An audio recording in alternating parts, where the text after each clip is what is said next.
চলে এসেছি। তো ডাক্তার রায়কে কী বললো, রায়ের ওজন ঠিকঠাক আছে কিনা, হাইট ঠিকঠাক আছে কিনা, আর খাবার কিভাবে খাওয়াতে হবে, পেস্ট করে খাওয়াচ্ছে সেটা ঠিক না ভুল।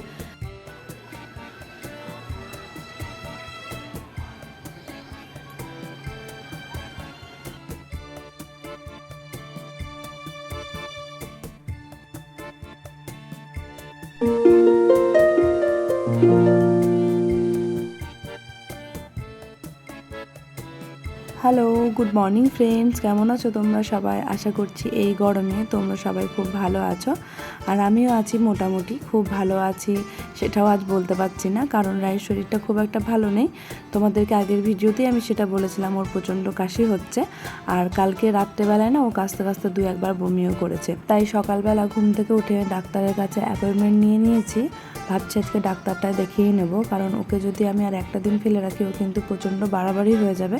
ওর প্রতিবার এরমই হয়, যখন হালকা একটু ঠান্ডা লাগে একদিন কাশবে, তার পরের দিন থেকে কিন্তু বমি নইলে অন্য কিছু শুরু হয়ে যাবে। তাই সকাল সকাল দেরি না করে বাড়ির যেটুকু কাজকর্ম করে যেতে পারবো করেই চলে যাব। তাই রান্না বান্না কাচাকুচি কিছুই তোমাদের সাথে শেয়ার করতে পারিনি। রায়ে 12 নম্বরে নাম আছে, তাই আমাকে ওই 11টা থেকে 11:30টার মধ্যে যেতে বলা হয়েছে। চলো চলো চলো চলো, কোথায় যাবে? কোথায় যাবে? আচ্ছা মাম্মি দিকে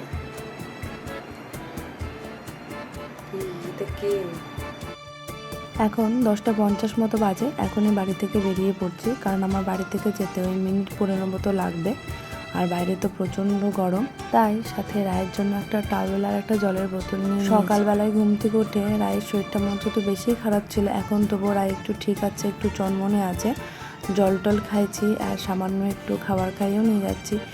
রায় কিন্তু বাড়িতে উঠলে দাঁড়িয়ে দাঁড়িয়ে যেতে খুব ভালোবাসে, আর রাস্তার দিকে তাকিয়ে তাকিয়ে যায়। জানি না কী ভাবে, কিন্তু প্রচণ্ড আনন্দ পায় বাইরে বেরোতে পারলে। তোমাদের সাথে কথা বলতে বলতে পৌঁছে গেছি ডাক্তারবাবুর চেম্বারে। তো গিয়ে দেখি ডাক্তারবাবুর চেম্বার এখন নতুন করে তৈরি হচ্ছে। পাশের যে ওষুধের দোকান আছে এই দোকানে উনি এখন বসবেন। আমার আগে এখনও দুজন আছে, ওরা ঢুকেছে, ওদের পরে আমার নাম্বার আছে, তারপরে আমি যাব। বাইরে পুরো একদম মনে হচ্ছে লু বইছে, আর মেয়েটার মুখটা একদম শুকিয়ে ছোট হয়ে গেছে। এখন দেবেন, রাত্রি 10টায় দেবেন, কাল থেকে সকাল 8টা রাত্রে।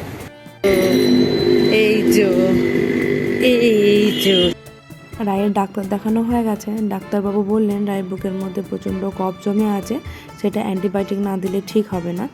তো আরও কী বললেন সেটা চলো আমি বাড়ি ফিরি তোমাদের সাথে সেটা আমি শেয়ার করব।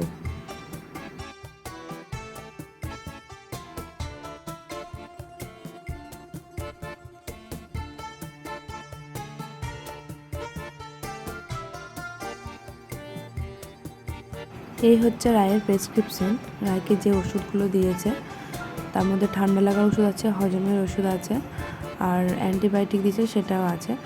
আজকে বয়স অনুযায়ী রায়ের বয়স হচ্ছে 1 বছর 13 দিন, আর আজকে রায়ের ওয়েট হয়েছে 8 কিলো 700 গ্রাম। ওয়েট মোটামুটি ডাক্তারবাবু বলেন ঠিকই আছে, ওয়েট নিয়ে চিন্তার কোনো কারণ নেই, কারণ বাচ্চা যদি চনমনে থাকে আর খাবার দাবার ঠিকঠাক খায় তাহলে সেটা নিয়ে চিন্তা করার কোনো কারণ নেই। রায়ের এজ অনুযায়ী রায়ের হাইট ওয়েট সব কিছুই ঠিকঠাক আছে। রায় যে অ্যাক্টিভিটিগুলো করছে সেগুলোও সব ঠিকঠাক আছে। আমার সমস্যা শুধু একটা জায়গাতেই, যে রায়কে আমি খাবার পেস্ট করে খাওয়াচ্ছি। তো উনি কিন্তু আমাকে স্ট্রিক্টলি মানা করে দিয়েছেন আমি খাবার যেন ওকে পেস্ট করে আর না খাওয়াই।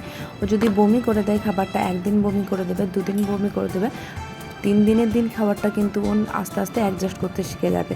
আর চিবিয়ে খাবার খাওয়ার পরে যে লালাক্ষরণ হয়, সেই লালাক্ষরণ থেকে আমাদের খাবার হজমে সাহায্য করে। এই অভ্যাসটা 6 মাস বয়স থেকে শুরু করে দেওয়া উচিত। আর পরবর্তীকালে বাচ্চা তখন খাবার না চিবিয়ে খাবার কিন্তু ডাইরেক্ট গিলে নেবে। ওই জন্য উনি বললেন যত তাড়াতাড়ি সম্ভব আমি যেন ওকে এরপর থেকে খাবারটা পেস্ট করে আর না খাওয়াই। তো আমার মতন ভুল যারা করেছো, বাচ্চা খাচ্ছে না বলে পেস্ট করে খাবার খাইছো, তাদেরকে তো আমি এখন থেকেই বলবো তোমরা বাচ্চাদেরকে অভ্যাস করে দাও যেন খাবার আর পেস্ট করে না খায়, হাতে চটকে খাবার খাওয়ানোর চেষ্টা করো।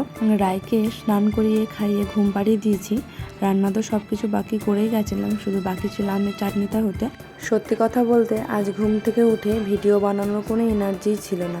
বাচ্চার যদি শরীর খারাপ থাকে তাহলে আর ভিডিও বানাতেও ভালো লাগে না, আর বাড়ির কিছু কাজকর্ম করতেও ভালো লাগে না। মানসিক শান্তি না থাকলে কোনো কিছুই ভালো লাগে না। এটা যদি আমার হতো, আমার মেয়ে না হয়ে, তাহলে হয়তো আমার এতটা কষ্ট হতো না যতটা মেয়ের শরীর খারাপের জন্য আমার কষ্ট হচ্ছে।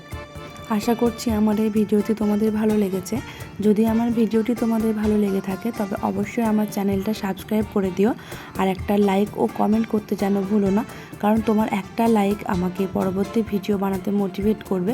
আজকের মতো ভিডিওটা আমি এখানেই শেষ করছি। তোমাদের সাথে আবার দেখা হবে আমার নতুন একটি ব্লগটি ভালো লাগলে অবশ্যই শেয়ার করে দিও। ভালো থাকবে, সুস্থ থাকবে, সাবধানে থেকো। ধন্যবাদ।